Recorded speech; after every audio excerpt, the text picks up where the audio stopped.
Welcome, folks. Welcome to your market report for Wednesday, February 21st, 2018. And really glad to have you guys here. Now, listen, this is the market report, and we're going to get started. We're going to open the charts right here, okay? So now, here we go with the Dow Jones Industrial Average first. And let me expand the chart. What we actually see here is 25,039. It's up 75 points in the morning. Yesterday, I said we were going to have a down day all day, early tomorrow morning, and it stayed down all day. And I said today we're going to have an up day, and today we're having our up day. Now, what I expect to continue is, I expect for the market to continue to pace very, very, very slowly upwards in an upward trend until the end of March, all next month. And it's going to have a few down days, but the lows aren't going to be quite as low, and the highs are going to be a little bit higher each time, and it's going to keep creeping up. I really don't quite expect it to make new highs. I expect it to get back up close to back into its old territory again. 26,500, not really what I'm expecting. I'm expecting more like maybe 25,800 or something like that by the end of March. Or 25,500 or something like that. That's kind of what I'm expecting. But it could make new highs. This is when I say it about new highs. I'm saying it could make new highs. I'm not really expecting it to. I'm just expecting it to slowly creep up until the end of March. So it's up 89 points right now. It's jumped a little bit higher. And that's what I expected today. So the market is acting as I expected. I'm going to go and explain to you why right now, and this is the reason why I can predict the market right here. The U.S. 10-year. If we see today, the U.S. 10 years fell back from about 2.9 to back to 2.88. And the reason why it's fallen back, there's only one reason why it's fallen back. Because it's priced in what the Fed did. What the Fed did last month with their $20 billion of selling into the market, they've priced it in now. And so now it's basically, it's bouncing along. It's not really going much of anywhere. It's stopped at around 2.8 or 2.9, 2.8, say 2.85. It's range bound itself, just under 3 points. Now, when they do what they're going to do next time, when they start to get close to what they're going to do, if it looks like they're going to do what they're going to do, I don't know if that's making any sense to you, but to the investors out there, if it looks like the Fed will proceed with the next hike, then that's not priced in. Then we'll see this U.S. 10-year start to climb again. And they're not going to really do that till sometime late in March, when the investors start looking ahead and they start saying, hey, you know what? The Fed is going to stay course with this. They're going to raise it to 30. When they see that, then suddenly this is not priced in anymore. And you'll see this start to take off again. That's when the danger is going to come, see, for the markets. Okay, so now let's take a look at the oil price. Because I know this is kind of boring to look at the oil price. But the oil price is what everything hinge pins on, because our whole economy is all based on oil. Right here, so it hinges on this price right here, 61.53. It really hasn't went much since yesterday. It's kind of like if we go to the 5-day chart here, we'll see it's basically just been following along for the last 5 days. It hasn't really been going anywhere much. Now Bitcoin was trending upwards. It's seen a little drop here, but not much, just a little drop. I don't really expect that to continue much. I think it's going to continue to trend upwards. We're in this slow upward trend with the market. You know what I mean? And so that's what I'm actually expecting with Bitcoin. I'm actually expecting it to continue to trend upwards. And when the market first falls, I'm not sure if it's going to fall in April or if it's going to be 3 months later. it's all gonna hinge on what the Fed's doing, and the Fed is going to raise the end of March, and then 3 months later they're going to raise again.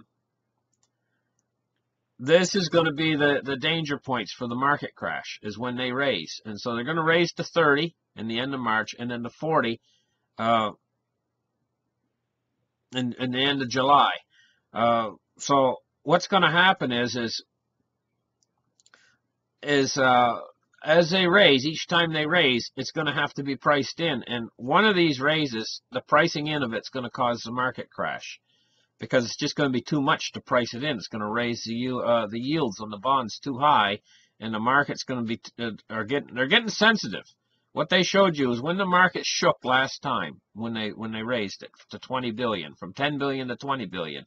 That was a little bit of a sensitive market responding to that raising. They're going to raise it to 30 next time. Each time is a compounding effect, you see. Each time they're raising it is compounding the effect of the previous time, because they keep raising it higher and higher. This is a compounding effect. It's almost like if you were taking a drug, and you took one pill, wouldn't have a whole lot of effect. You took two and you started to get dizzy or whatever, or start to feel the effect. Now you're going to take three, you're going to be heading for an overdose if you continue to take too much of whatever you're taking. And just using that as an analogy, it's a compounding effect. And this is what they're doing. And so now let's take a look at the cryptocurrency market capitalizations. It's dropped off. It was 500 and something yesterday. Now it's 466. It's dropped back. But I expect it's going to be heating up, back up toward 500 again all day. And so this makes a few bargain coins in here, the fact that it dropped back. Litecoin, down 12%. It's down more than most, Litecoin's looking good today, for buying, I mean. If you're into these coins. Now, I'm not telling you to go buy Litecoin. IOTA is back to $1.79. That is a coin I really got my eye on. The number 12 position, IOTA, IOTA. And the reason why I got my eye on it is because it's got the newer technology, the faster technology, enabling more coin transfers faster and better than these other coins. Bitcoin's extremely slow. It's the original old-fashioned technology, and it's just only 7 transactions on the network, and it's only 1 megabyte block size, very small blocks, and it's been built up in a huge to download a node takes about forever.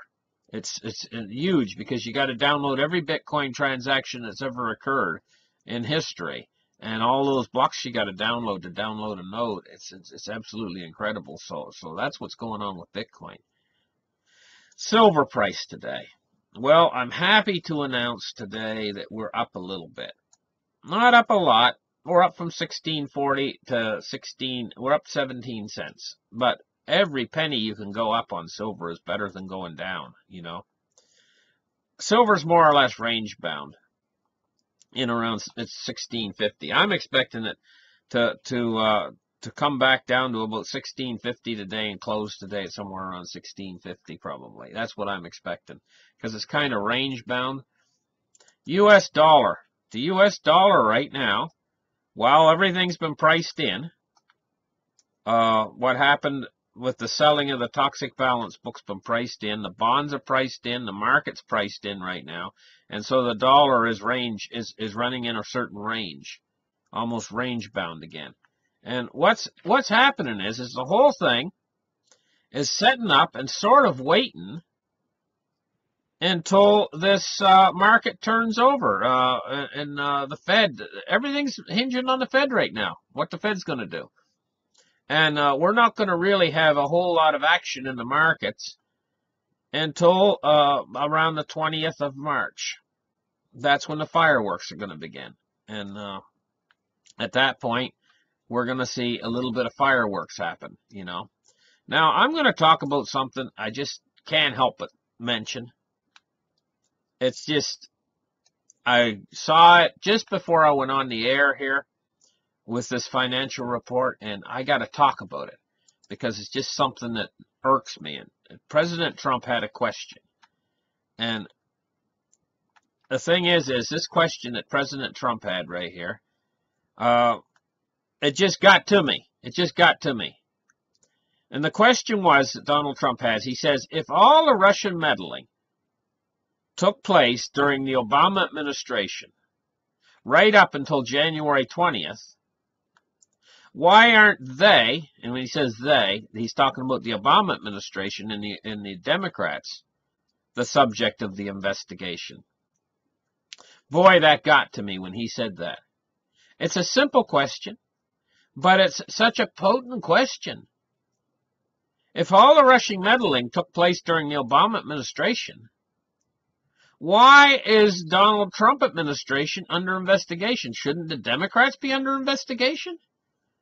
I mean, this is just the way it should be. I mean, this just struck me when I saw that. Anyway, listen, thank you guys for listening. Like and subscribe, and we'll catch you in the next market report coming right up probably tomorrow morning. Bye.